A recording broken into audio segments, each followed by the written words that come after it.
Shampoo করার আগে শ্যাম্পুর সাথে মাত্র দুটো জিনিস যদি তোমরা মিশিয়ে নিতে পারো তাহলে তোমাদের চুল যেমন চকচকে হবে, চুল ওঠার সমস্যা কমবে, চুলে খুশকির সমস্যা কমে যাবে এবং চুল দিনে দিনে বাড়তে থাকবে, চুল ঝরে পড়ে যাওয়ার সমস্যাও অনেক কমতে থাকবে। চুল ছোট হোক বা বড়, চুলের সমস্যা তো আমাদের সকলের, বিশেষ করে চুল পেকে যাওয়া বলো, চুলে খুশকি, সব কিছুই আমাদের রয়েই যায়। বিশেষ করে শীতকালে যদি আমরা এইভাবে শ্যাম্পু করতে পারি, মাত্র দুটো জিনিস শ্যাম্পুর সাথে মিশিয়ে নিয়ে, তাহলে খুব কম সময়ের মধ্যেই চুলের যে কোনো সমস্যা, যেমন চুলে খুশকির সমস্যা, তারপর চুল ঝরে পড়ে যাওয়ার সমস্যা, চুল আঁচানোর সময় এরম যদি চুল উঠতে থাকে তাহলে সেই সব সমস্যার সমাধান হবে। তো কী করে হবে চলো দেখে নিই। তো প্রথমেই আমি একটা প্লেট নিয়েছি, তার মধ্যে আমি নিয়ে নিলাম দুটো ছোট সাইজের আমলকি। আমলকি এখন বাজারে অ্যাভেলেবেল। আমলকি এরম দুটো নিয়ে নাও, দিয়ে ভালো করে গ্রেটারের সাহায্যে এরমভাবে গ্রেট করে নিতে পারো, বা আমলকি ভালো করে ছাড়িয়ে তোমরা মিক্সিতে ভালো করে পেস্ট করেও নিতে পারো। খুব ভালো করে এরমভাবে গ্রেটারের সাহায্যে আমলকিটা কুড়ে নেবে।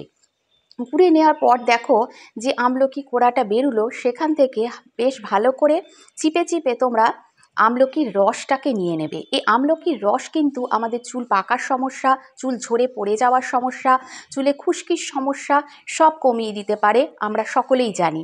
খুব ভালো করে চিপে চিপে পুরো রসটাকে প্রথমে নিয়ে নেবে। এই আমলকির রস কিন্তু আমাদের চুলের স্বাস্থ্যের পক্ষে ভীষণ উপকারী। এবার যে বেঁচে যাওয়া আমলকির কুঁড়োগুলো রইলো সেগুলো রোদে শুকিয়ে ভালো করে রেখে দিও, এগুলো খাওয়াও কিন্তু আমাদের স্বাস্থ্যের পক্ষে অনেক ভালো। এবার এর সাথে মিশিয়ে নেব ছোট্ট একটু আদার টুকরো। আদা কিন্তু আমাদের চুলের বৃদ্ধি করতে, চুলের পড়ার সমস্যা কমাতে এবং চুলের খুশকির সমস্যা সমাধান করতে দারুণ একটা উপাদান। তাই আদাটাকে ভালো করে আমি এরমভাবে কুড়িয়ে নিচ্ছি, প্রথমে ধুয়ে নিয়েছি ভালো করে, দিয়ে আদার খোসাটাকে ছাড়িয়ে নেবে। ছাড়িয়ে নেওয়ার পর এবার ভালো করে গ্রেটারের সাহায্যে এরকম আমলকির মতোই এরকম কুড়ে নেবে। এই দুটোকেই তোমরা কিন্তু মিক্সিতে ভালো করে পেস্ট করেও নিতে পারো, দিয়ে ছাঁকনির সাহায্যে সেঁকে নিতে পারো। এখানে আমি কুড়ে নিচ্ছি, কুড়ে নিয়ে শুধু আদার রসটাকেই আমার লাগবে। এখানে ভালো করে চিপে চিপে আদার রসটা নিয়ে নেবে, আর বাকি আদা যেটা রইলো সেটা তরকারিতে ইউজ করে দিতে পারো। ভালো করে রসটাকে এরম চিপে প্রথমে নিয়ে নেবে। নিয়ে নেওয়ার পর দুটো রসকে চামচের সাহায্যে খুব ভালো করে তোমরা মেশাবে, ভালো করে মেশাবে যেন একদম দুটো রস ভালো করে মিশে যায়।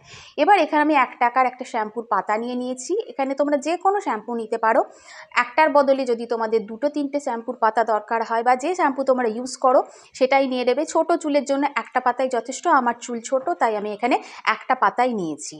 দিয়ে এবার ভালো করে শ্যাম্পুটা পুরোটা নিয়ে নেওয়ার পর শ্যাম্পু, আদার রস আর আমলকির রস প্রত্যেকটাকেই ভালো করে মেশাবে আগে, তারপর সেটাতে জল দেবে। জল দেওয়ার পরে আমি চামচের সাহায্যে খুব ভালো করে নাড়াতে থাকবে, খুব ভালো করে মিক্স করবে যতক্ষণ না এরকম ফেনা তৈরি হয়। এরকম ফেনা তৈরি হওয়া কিন্তু দরকার। এই ফেনা তৈরি হয়ে যাবে যখনই, তাহলে বুঝবে তোমাদের এই শ্যাম্পুটা একদম রেডি হয়ে গেছে। এটাকে এবার চুলে অ্যাপ্লাই করতে হবে। এবার অ্যাপ্লাই কিভাবে করবে তার জন্য তোমরা ফুল ভিডিওটা ওয়াচ করো। এবার এটাকে আমি ভালো করে মিক্স করে নিয়েছি। মিক্স করে নেওয়ার পর তোমরা এটা এরম প্রথমে নিয়ে যেখানে যেখানে তোমাদের খুশকি আছে, যেখানে চুল কম, সেখানে ভালো করে লাগিয়ে নেবে। লাগিয়ে একটু ওয়েট করবে। ওয়েট করার পর খুব ভালো করে এটাকে দিয়েই ভালো করে শ্যাম্পু করবে। মিনিট 10 ওয়েট করার পর চুলটা ভালো করে ভিজিয়ে নিয়ে তোমরা এটা দিয়ে ভালো করে শ্যাম্পু করে নেবে। খুব ঘষে ঘষে শ্যাম্পুটা করবে, বিশেষ করে যাতে খুশকিগুলো আমাদের যেগুলো আছে স্কাল্পে সেগুলো ভালোভাবে উঠে যায়। কারণ খুশকির সমস্যা হলেই কিন্তু মুখে আমাদের ব্রণর সমস্যাটা বেশি হয়। খুশকি যাদের বেশি থাকে দেখবে কপালে গুড়ি গুড়ি ব্রণ তাদের বেশি বেরোয়। তাই খুশকিটা কিন্তু পরিষ্কার হওয়া দরকার। স্কাল্প সবসময় পরিষ্কার রাখবে মাথার। ভালো করে এরকম করে করে নেওয়ার পর এবার আমি চুলটা ধুয়ে চলে এসেছি। দেখো আমার চুল শুকিয়ে গেছে এবং চুলটা কতটা গ্লসি লাগছে, চকচকে লাগছে, এবং চুল উঠবেও কম। এরকম সপ্তাহে 2 দিন করে এটা দিয়ে শ্যাম্পু করো, তাহলে তোমরা উপকৃত হবে অনেকেই।